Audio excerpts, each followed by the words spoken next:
Things are never quite what they seem. We think we understand the world around us, but we really only see the outside, what it seems to be. I used to be just like you. I believed in humanity, the newspapers, soap commercials, politics, and history books. But one day, the world kicks you in the teeth, and you don't have any choice but to see things the way they really are. The games as art debate has been around since the invention of two paddles and a bouncing ball. Arguments against this assertion, for the most part, revolve around a lack of narrative storytelling. Indigo Prophecy, however, is a game that breaks from this tradition. In doing so, it delivers one of the best bendable story arcs ever masterminded, set in an immersive world that will hook you from minute one.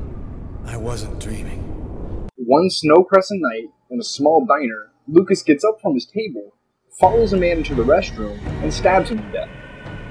You gain control of Lucas just after this murder, but something is amiss, for Lucas has no idea how he has gotten here, or why the man beneath him is dead. It is now that you must unravel the mystery of how Lucas became a killer. One of the most unique things about this game is your ability to bend the story. Do you run out of the bathroom covered in blood and dart down the nearest alleyway? Or will you attempt to hide the body and clean yourself up so that you may casually walk out the front door? These choices are yours, and each one reveals different story-driven dialogue. Parallel in time to what Lucas is doing, you will also play as two police detectives. Carla Valenti and Tyler Mills are given the job of bringing Lucas to justice. In many cases, you will have the ability to control either character for purposes of questioning witnesses and hunting down clues. Bizarre. What?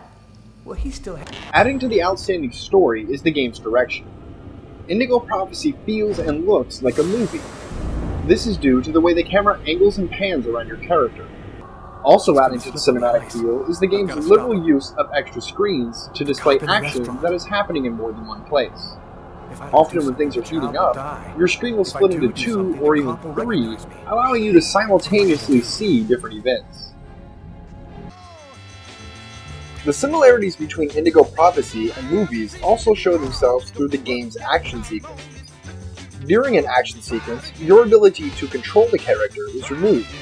Instead, the game will control the character for you while displaying two faint Simon Says-like images in the center of the screen. During the events happening on the screen, the two images will cycle through different inputs that you must match. Your goal is to repeat these inputs in the exact same order. Doing so correctly enhances your character in the action, while incorrect inputs will result in losing a life or worse. Interacting with objects is another instance where normal button press gaming is forgone. When you come across an object which can be manipulated, you will use the mouse to interact.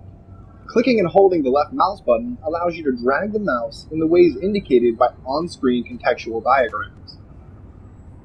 These inputs will be simple left or right movements that usually correspond with where the object is in relation to your character. This mechanic also shows itself when having conversations with NPCs. It is a simple yet effective way of manipulating the world, and it is used very well.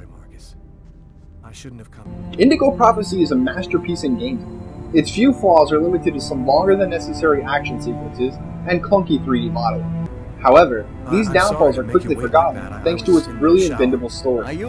This game is a must-have title, unless your only idea of fun is confined to gaming convention norms. Is there a problem?